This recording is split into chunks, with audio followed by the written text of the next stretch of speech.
तुम मदे सरकार सुनथि महि ले एंगलो पो hi swing do khan central lam pang he society besi angai poi mori un ka sia society anga ma hanla ka ti han ti hian tin chu akal chaptu emo hela hi ege modi sarkar hi chon mo India ram hun ti state tin ta na development lam hi chu angai poi mo lu tuk veka ke ni mizo te ju christian kan ye wagin an ni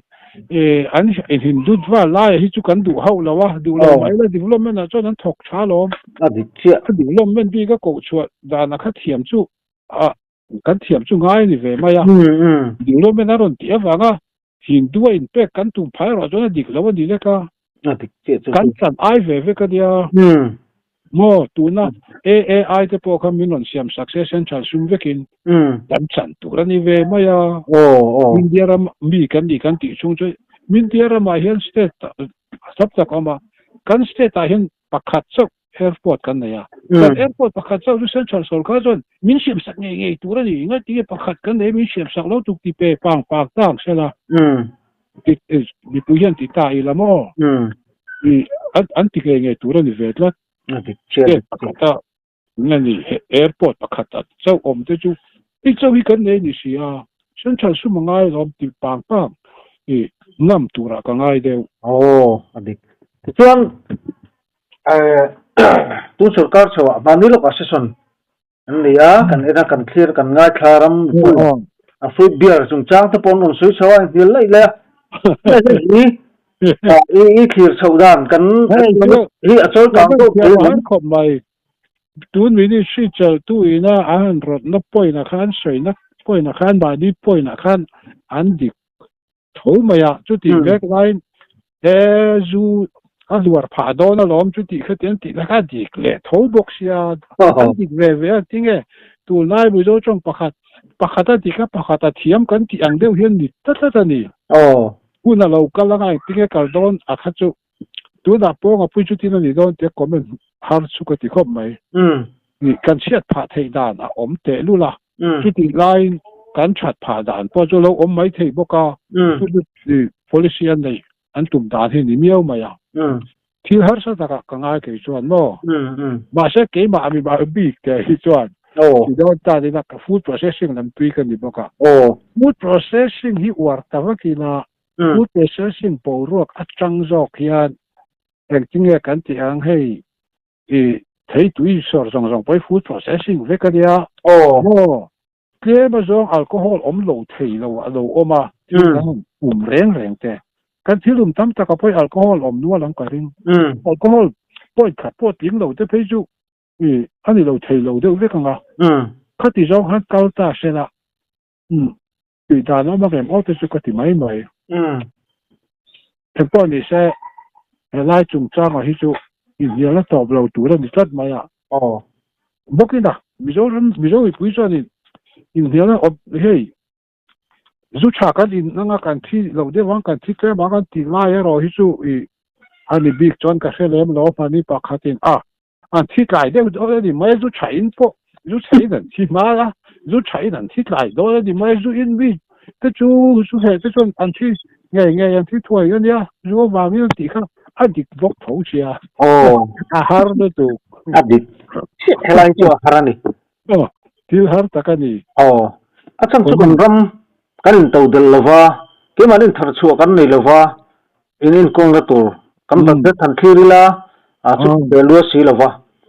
chu wang chuan enga mo hi chu sarkar lai tu po hian an lai to ve chu ai na chin hi om ve tlat an chu program ti lo tu nam tu po if it how my take congress British in Masa Khan zo khali to ta ma ni assembly khali ngai khai bo ro moi na ron se kha ka lo fiat ngai lo ni kha tak ni chuan ta thil li thei chu ni ve tho mi ne ko de mi jir kan ya wang kala mi chiang zo la I zuchia an la vai bel se sanga te bi exactly vai bel to som nga ania ma ro chu mi chia pa ngai คุมตั้งเราลูดอายอัดเต็มถ้าเขาไว้เบลเสียสมาอายแต่ตั้มโจก็ติดตัดมือเสียดังเขาลูดเต็มแต่ทุกเสียดังลูดเต็มอะค่ะจุดเสียไปสมูอายคันเสียดังเราลูดเต็มอะค่ะตั้มแต่โจก็จู่มีอมเสียจู่จุดเสียคันอมเสียไหนมีเราดิจู่ก็ใช้เฟรมว่าเขาเตียนเขาที่อมเทียนมีว่าจู่ก็เตียบาเช่ฟิกเกอร์จงเขาออฟฟิศมีกูเป็นเอ็นเวก็จังหมู่ชวนนี่มีเอาสีชวน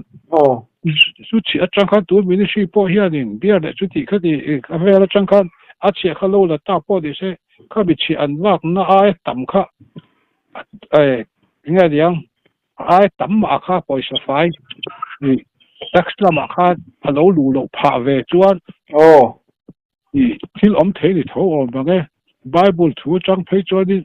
ก็นี่ปะเทียนเฮียนี่เราตัวฮีโมเราตัวฮีก็เสียมาก็เสียงสิค่ะอันนี้ไม่โอ้แต่ที่เทบกา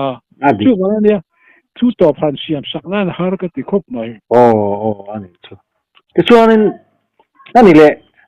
อีโคโนมีสิ่งเหล่านี้ตากันรำเฮียนเอ็งกงหิงอับเบอร์ช่วยให้ติไม่เทเอ็งกงหิงหอยละเอ็งกงหิงสวยละอีโคโนมิกสายเฮียนกันทำเทนับเดอร์ตัวละอีรินยังไงดังคือจนเราจะต่อพันเสียมหาละเอ็งต้องใช้ดีอีละกันปาร์ตี้มีเขาโถ politician โถเฮียนเนาะimplementation พวกที่กันที่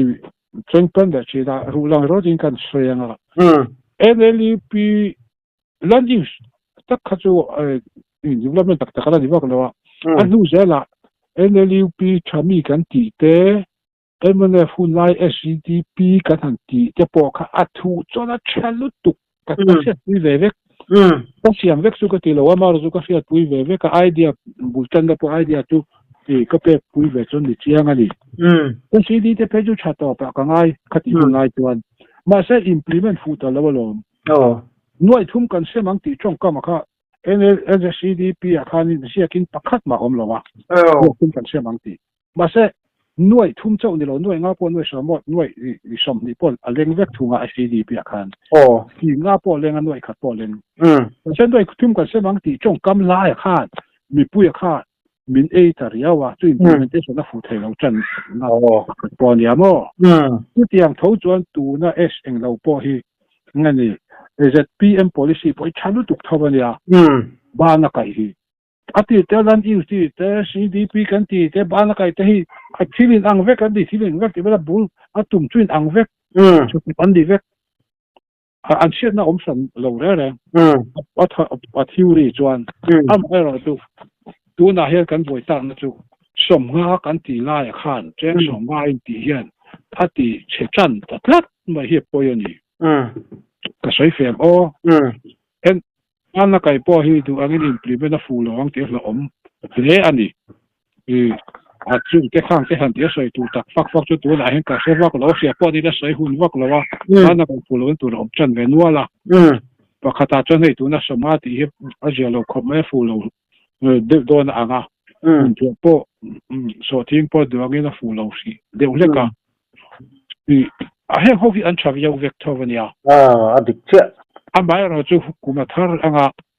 คุดาเราทาร์อ่ะอินทันเลดอดอ่ะมิงดังอินมาเสียอย่างเด็กเท่าที่ชัดเดียวว่าเราช่วยกันยังimplementation น่าอ่ะฟูเราจนอมเจนเลยเราว่าเราจนนี่ตั้งพูนกันเสีย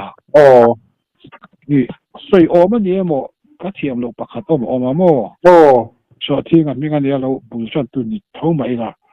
NLP 啊，即刻 direct 邊度人會打你啦。這邊啊，佢都真想直情啦，我攞跌打你啦。跌得咧，他哋 SDP 就冇看 direct 打卡，係，啊直頭就你攞跌落打你啦，危險特別。จะหาขบไม่ใช่ลายที่ทำดีอดีตขบปังเนี่ยเป็นสิ่งเด็กตะกินน่ะวูเราตั้งตู้อินเดียอันนั้นรถตาละราคาจุชัวพอไปเสียก็ติดขบมาละเสถียรเขาตัวนี้ติดขันพอเราในตาเสละ所以大概在所听真跟真多个嘛。food processing 啊，嘛。你那需要 food processing 像这个那个，这个，么 horticulture 么 horticulture 这可能可买起啊。佢咪辦理個構築嘅等下先啦，上卡先麼？咁呢個近得單先查硬啲啊卡，空拉咪貼啲咪把個興拉 research 個啦，啲嚟興拉田間咪一大家老托得啲鏈，等埋你庫咪啲人啲幫你落些，我唔使麼？庫咪幫你落些，啲人拉把老堆嚟老你當先牙好啲掉卡，所以確得你先啦，所天打出打到咧問你。เป็นขายพวกขายที่ข้างๆปังป้าพวกนี้เราเสียดายชัดดันตัวที่ข้างๆอะค่ะ processing and preservation หลายปีก็ฮีมีเรื่องแบบนี้ในตะวักอีละบ่เขาอันนั้นแต่พอเราเรียนให้กูมีละพวกกันที่เงินที่อันที่ตักเทลีเพย์ส่วนexport จุงๆเทไอเทมกันเลยตัวนี้ไปหมอรู้ตุกจู่ที่ลำเทนี่就这个的咯，你拍出，喺地上，地上地些地 idea， 个地就马上种出水，先你发个啦哇，你那些那里，我那些类似人家他就真卡大就说那么发落去都能水得咪啦，个钱不看不那个地跟水，我地下我看的。politician 都不了真挑查开始查到到咯implement 说着啦cheer 旺着不当时看cheer 旺啊真卡得了就安是用配片不你头这个点么挑查特你看些他水不那不会到了个地方的啦你那ดู旺这ว่า看到ดู那当你挑查กัน水去那看帮群看了嘿 and thenดูมาตัวผู้เชี่ยวชาญ的 minister ชิงให้เสียมั้งข้ามีหุ้นแต่อันไม่pass ลิมข้ามั้งเด็กจะรักนี่ตัวเสียบินดารันห่วยหัวตาไม่รู้ไม่pass หัวข้านี่minister พวกนี่ตัวผู้จ้างที่พอเทลออกมาว่าเขาที่ไรข้าอันเสียบินดาห่วยหัวตากัน paper present แต่มิน present ตีละแต่จนนี่ surplus product เขากันขายท่า睇嚟太好 market 仲爭係急嚟先啦。但係唔少人話要借得講乜緊 department 緊嚟work 事咯。但係緊人你用去一齊嚟事啊，睇住電鈴睇住電鈴咪一齊話一齊拉緊會背到會緊係因為你會背特都緊嚟事咯 ，library 你背冇你嗰啲間水人堆得都度㗎。佢哋拉咗嗱啲嗰個 department 啊，喺呢 market share 係black 白卡提啊嘛，做呢啊，做，個水卡按對就你個背時啊，就配個準，對你個 politics 啥路拍打，用嗰啲啥做啲 MLA kan candidate 打所打做博啦，冇人可能話個點啊。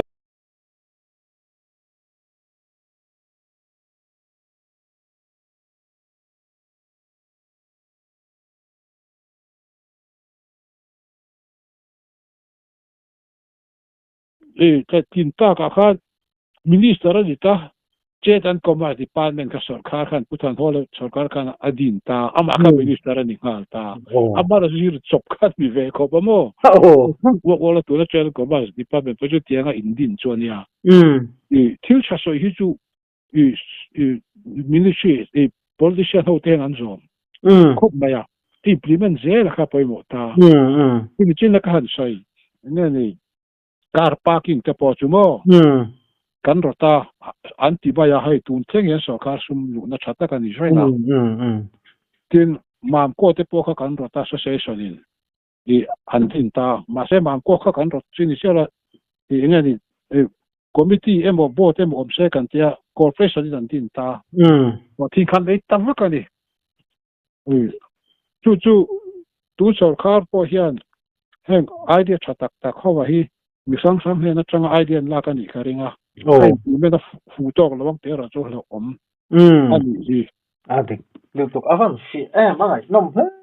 ไม่อ่ะอันหลวงก็รู้ตุยโจกันดูตุยโจกันที่ไม่ลากันตุยเวโจกันเนี่ยมันรู้ไงตัวเวโจเฮ้ยมักเดียวชั่วโมงมักเดียวทีละที่ดีเดียวก็ติดโดนเงี้ย development lam hi article hi ka sia fowa congress na appointment of khuna po chang phei chuanin an policy te ka faksel da ti tan ka da ka sia sak thina a fak na le sel na te tu la hi ka sia pe tan wa ka wa ama la chu so thing chung tang fa sha na ka mani han ka chwa te chau kha an ya party swai tu po hian economics idea cha le hi chu nga di an wal shot ngai vak lo adik chu mara chu idea cha a hi atam vak big lo po ni mai thai development develop na hi chani polar khama kha development commissioner ani boka chang boka mara chu helkim vek big lem lo wa mani boka phone number lo song ngat pe kha lo nia chu chi du ka je kha bu wa ga di o me ka alo chuak ta khamin ron phone na ama tar to shi upo to tu kan kum som za som re le pokomi ani to la trong pe de huleka ipan choni local in kom ting ate hi kala man no wa la kom thei lo mo ani pul kha mai chu ma to ga chane ngai ta kan ai alu le de ka chavek su ka ti bi lo ma ra chu chane mo ngai lu tu ko tiang te kha an nge ni tu ma an thei to kan lo tho na kha mo mizoram hen tam ta hi kan mang chang ka ya chang thar zel te ro hi chuan tiang lam pa hi ai hianin thil danga hen kanin tlan siak na sa ta levem o chu ka ti adik che kan ni pa ta te ho hi yu nge ni kho cp pupa hira cp hira cp rot kan ti teng te chanem ngai na chang an siap tu thenga kan pan chang kai tin hei tenga ni an mani ka fak na la ma ngai lo la ko mnf hun na ya khu cho chu ga building ti te ro ga building ti te tu noi kan mang chang kai ta sa ta ka mizoram hi ani tu na khu sir tare ti ang te mo tu tiang chan congress su na an ti tam ta kai electric ti te thil tam tak hi om to ni mi si ma sa taw hi apo ga pure sin ni lo an ti tok tu nan ti ve do tu sa ma ni lo nuwa la ni ve mai ai chazo ka hi tu na tu so ka he nan don ti an tu ma eng tin nge kal zel dor kan zir dor ni hi avan ngai nom rom ma beng var thak anom pon rom hle mai ani le a food processing lampang kha ya tuna henical ana riau ing ka sia kalama khan in sorbing ta do ni te pon alanga ke mai food processing industry na ya lecture na ti vel te thok lo pa chana ka hun tam jok man kan du pe jong ka ha chol to mo ka dom mai to jok development mizoram tan chuan food processing and marketing ne processing ka ti preservation la ya hi tu min shi ti wa da chang sia sek chuan ka ti adik che chuan thiam ro chu nga nga entina nang mani nak ve la khanin district in amani ka ti ang huna kha ta thua sela preserve na tu processing on le ka ya ta thua sela tu preserve da zela tu denis mizoram pon mi te khanin localin khanga preserve zong kharon den du zel mai zong pon ai ko the lo mo adik che mo adik na kan swem ko thang lam pangale chim na ma hian mau hi tam maya mau ho wa kha processing ngari preserve dan khan ang mani khanin thiam to khan tiula in thiam kha sodon to to nia mau tuai rem chang zong kha mau tuai la khianin arem chong lo wa i rem chong lo tok to mau tuai zong kha preserve tavik la in kovela khan mo in tara khan sel chalina lo ro kan ti donge ta kan kudam lian ma lo da ola khuta chana local don tu ka market chu ju do sorangai lo wang han fiang local don tho tu tiang chuan kan item chen khat hen te na e bula ka sai zo to butter food kan ti hi huan tin na min chin som ni som tum hun akha nei ta cheu sami pali pangai akha da nei ta cheu sala tu tiang om ti se an kalvang wa gang vai ra ma changin Varam fazo ka pijon pakata hi cheng za te pon tia ke ni chon som ni som thum som nga te dia thì transport su problem tak tak lawang tu so thing po tu na ka han tu na ka so thing ka cha chuak to mo e ngani exporter hi local wang a thing ka hun po ka fan ku pui nu la ka di la jon kum tuanin truck chim ni tin truck chip sa ne te ko chip som vel te bo he te hom theng am te ti khan kan zir ta e amara chu ke ma li khan ka ti like her ka chuan kan drop lu tu ka kan production na kha wọ́n phải là cái chỉ tốt lâu nè thì har sa ta ha ka sa chiang khom ma ya chu khati lai khan khwa pa om lai khan tam tok ta ka du tok ka lo om kho ta vek se chuan ani khan ali kho pang so ti ma kha alo ka lai sa ti tam vak lo lai ni amo chu ka juk sai chai chiang em kan item reng ho wa hi preserve chatavek ila processing ila preserve chatavek ila chuan hei mun phia te poti ta ka ba chuan ka soi che ta ka soi sel dai sarkar i mun phia te po ai han da khol tak tak chuan an lei thawang an so thing te po hi lo da cha the ila chuan an lei om mai ama ro chu re te ro chu i samnga ni khera ngai lawa sob ni som thuma din kan chelo ka se chia ka lom ka chiam ve ramania e ka mu chua a ching tu chuan an anga ni tha la tu sian dan to a minga ka chu chua chia ve la mania cheng som ni pon ti ta ke ma hun tam zo ka chon a zo thla la ma chan anami alo amara chu preserve ka ti lai ta ka kha mo dik che ada da a ve da lai ka lai ka dei chunga lo o ma bo preserve da chi ka ta di thaya ka te ka system om ze dei de zo nin en kol da zo nin kan ra me kon de chi chu thui tak chu khalai kham li ang kong po khan kan up je thei ka ring chau ba ka mi sum state danga changa sum lo lut kan dei pha do na Mizoram state sum ni lo mo a chat na tu ra di ka ring ka soi dia lu tu ke mo ma ko in ka soi top top a chalu tuk a fi lu tuk ani le kan ram thingkang kut na thok tu te mai ba ka kan ram pum mang zong soi ta ila am pui te nge a sarkar lampang hi diklo jok ne si thin no te an kum nge ni rei to article ka je ka mo pani ni lo pathuma nia a sarkar op hemi politician ho ti ma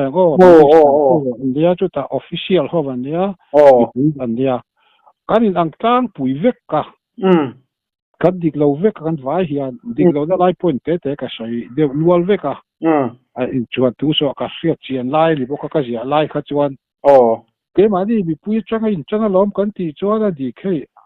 ar nge masa ar tuiti ang de hulek ti na se mo ka nia ka kan la do ni po di se i hei tu nai politician na sai dik ve de thau amara chu dik ful akati rem lo chu ma chu minister te hi kan corrupt ve thei mai lo nia dang mani officer tel lo chuan tia thei lu tuk amara se thil pa khataki nan da theya thil ti du nan ni theya mo minister aba lo gina a corrupt theya ina officer ama lo gina corrupt theya amara chu minister le officer kan chan dun chuan a osam zuala chu thil kal mangania mo achan chu enani helai hianin mi pui kan corrupt velu tukla hi poi me maya se chu sai no engeni ar pui nge ar pui pasati la ya ke ni ve na chi da om ta ni ne dro ke ka mu dan to ka ta jon kan Christian na kan von da na hi fu tok le mi o chu ka ti ko han in jirtin na hi poi mo ba se ko sana po han corrupt rutak hi kan lo om le ta box hi lai tak pe te hi lom a har to tak ta helai hi zuwa kai net lut to kai het angre lu to ka ma se de la ma chuan ka chian pakhatera chu zuwa kai kheta tia poisa klo ve je poi na chu ประเทศเนี่ยดิเข็มตัวออกไม่เข็มโถตีเราตีเราแต่ก็ตีหน้าฮิตin one way or the other เฮียนโมนี่เข็มเลยดูเท่าเดียวเราฮิตอาเจียงครบไหมcái mà đi tủ ra cái mà ตัวเส้นตีตัวอามาจุเข็มตีจ้องกำตะกับไปจุดิเชี่ยเราไม่เทีย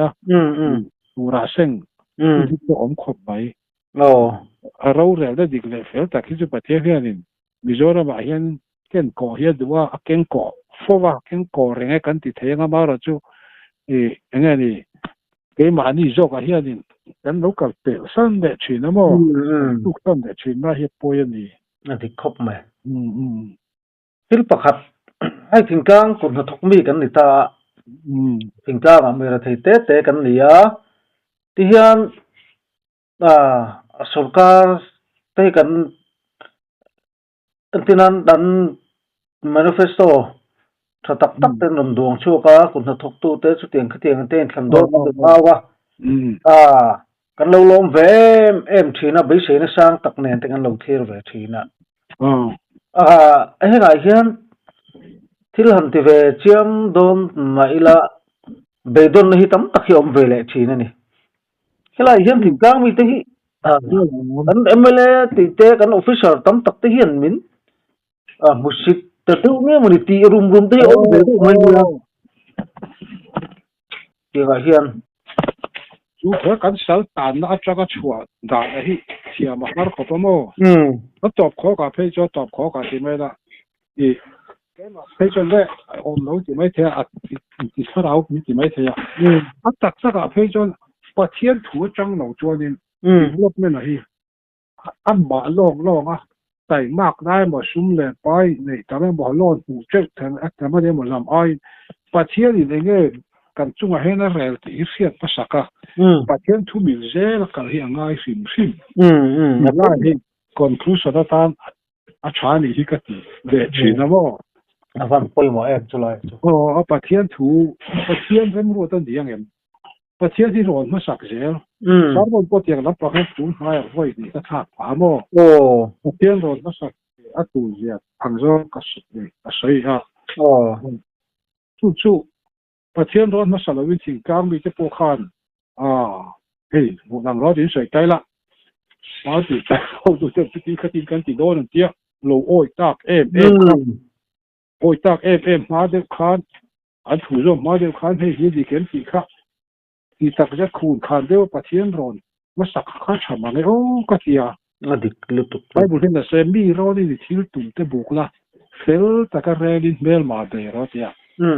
กันร้อนมาสักตัวจุปัจเจียระเดียวมั้งตอนนี้เราพอขาดปัจเจียร้อนมาว่ากันจน